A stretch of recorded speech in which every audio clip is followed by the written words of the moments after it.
Good morning, Thom Hartmann. Hey, Stephanie. You know, I we don't know what. we like to I do don't know this what every happened. primary season. You as a Hillary-hating misogynist, and me as a Bernie-bashing whore.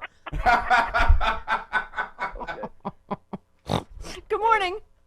Good morning. Good morning. Yeah, well, listen, Tom, this is, as long as you and I have been doing this together, and this primary season really is different. Not just the existential, constitutional, national security crisis we're in, but we've never had this many people in, this late, billionaires.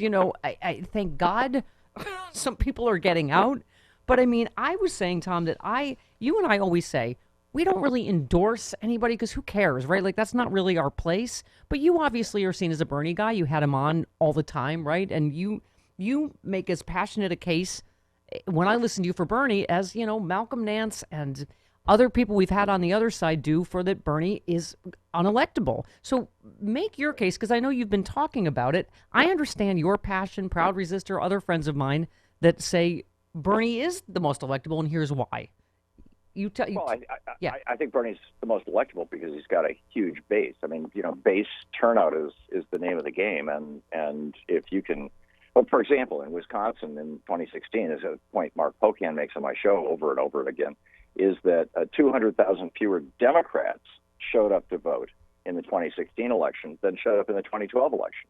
Right. Because they just weren't that enthusiastic about the nominee. Now you could say, well, it wasn't because Except Hillary didn't go to Wisconsin. 2016, I feel like, honestly, Tom, we all need to get over on every side, because I feel like yeah. there were No, so many I factors, have to including agree. Russia Well, and Jim Comey, and I just feel like it is Sure. atypical. Okay. Well, But go ahead. Here's the bottom line. Number one, Bernie's got a large and activated base, and I think True. that is growing and that will spread. Number two, and this is, by the way, I will vote for whoever is the nominee. Thank you. Me too. It could be Bill the Cat's hairball. I will Yes. I'm sorry, who? Axe. Tom's the smartest man in the world. Just do what he says. Yeah, that guy. Bill the cat. But and number two, people say, "Oh, well, Bernie's so radical."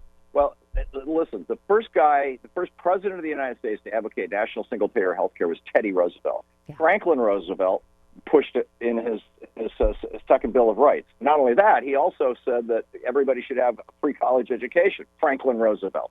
And not only that, he said, if capitalism fails to provide you with a job, the government should provide you with a job. And he put that into law, the CCC, And the WPA, Tom, all these things. Yeah, I just said it earlier that if this coronavirus outbreak doesn't convince you that Liz and Bernie are right about Medicare for all, I mean, as I said, you're only as healthy as the poorest, most uninsured person in your community. We're not.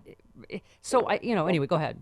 So my point is that Bernie is not a radical. He's not going as far as Franklin Roosevelt wanted to go. He's basically going as far as LBJ wanted to go. When Medicare was put into place, Hubert Humphrey running 68, he was going to extend it to everybody. Right. Robert Ball designed the program, so within a decade it could be extended to everybody. If we hadn't had Nixon, we would have had Medicare for all long before now. This is not radical stuff. Having everybody be able to go to public college for free, that's not radical stuff. California had that until Ronald Reagan became governor and did away with it. Right. And, it worked just fine for 50 years. None of these things are really and truly radical. This is what makes me crazy. I mean, if you want to pick on Bernie for liking on Castro, cool. I get that. Right. But, and I think that falls into the category of stupid things he says sometimes. But the policies that he's promoting are not going, A, they're not going to be the end of America or the world or anything like that. And B, there's stuff that they already have in Canada.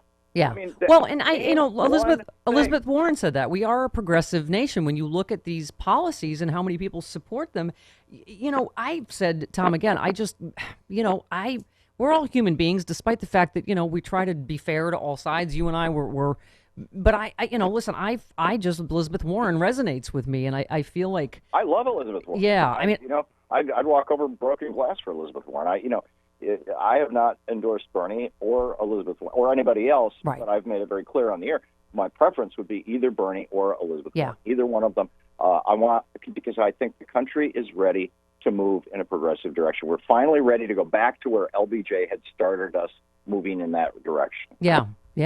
And listen, that's the guy that beat my daddy, and I don't even care that you said that. Beat my daddy by a lot.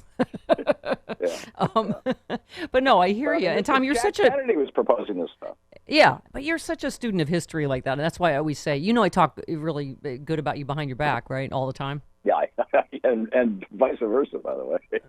But no, you really do calm me. You do, like I can say this sincerely. I just love you. We've become like I feel like really good friends off air in terms of just that you're kind of my I don't know, you're my avatar, my kind of you calm me because you do have the sense of history that there are people that I'm sure say that call your show every day and say, "Oh my God, Tom, like what?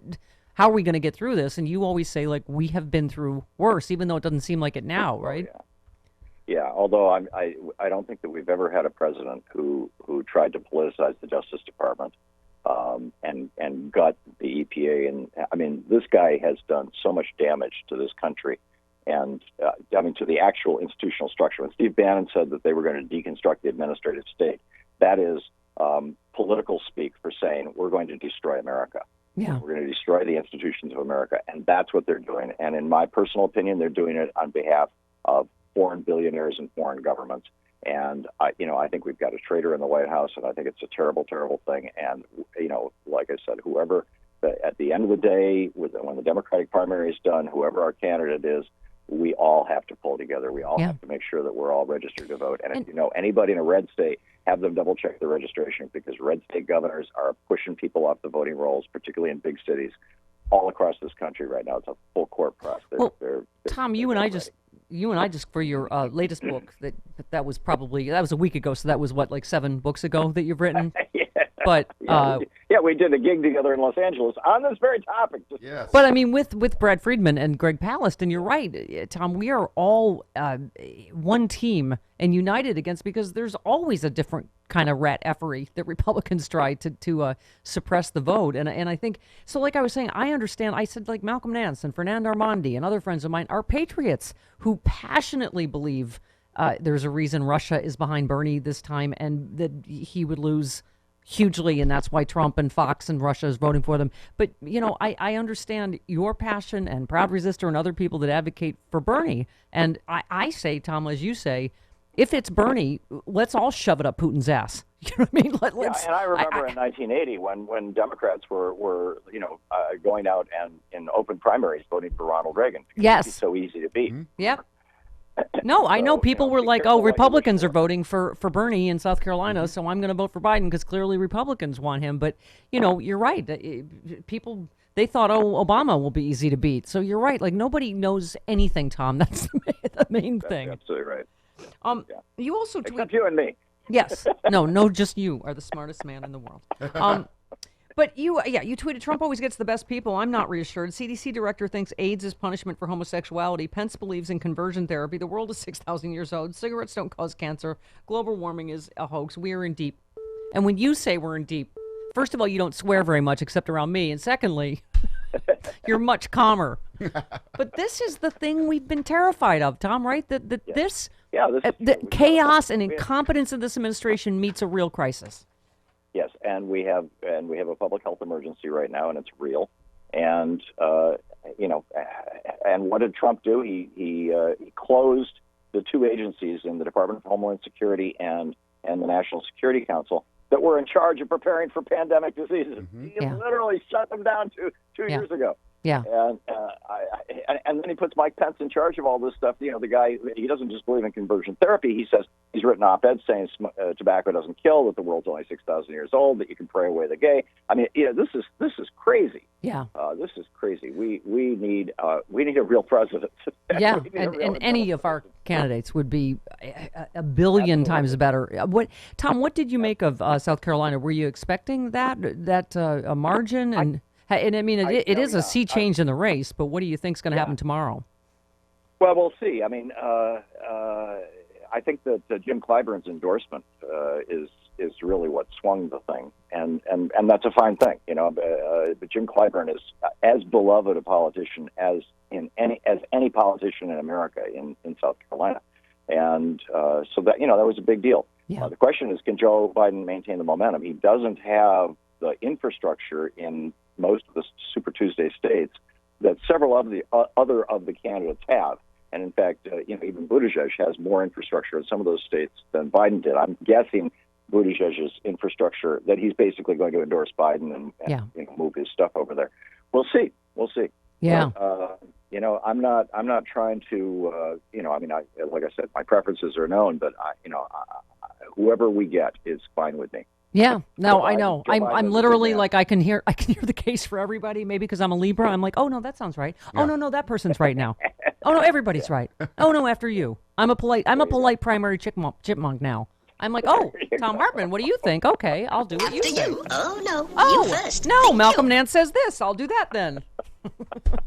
It's all good, Stephanie. Yeah, it's all going to be good Yeah, because we got you on that wall. We're in a fund drive at Free Speech TV. It is so critical to keep Thom Hartman's voice out there. He is just a national treasure. And Stephanie Miller's. Well, I mean, more importantly, Thom Hartman's voice.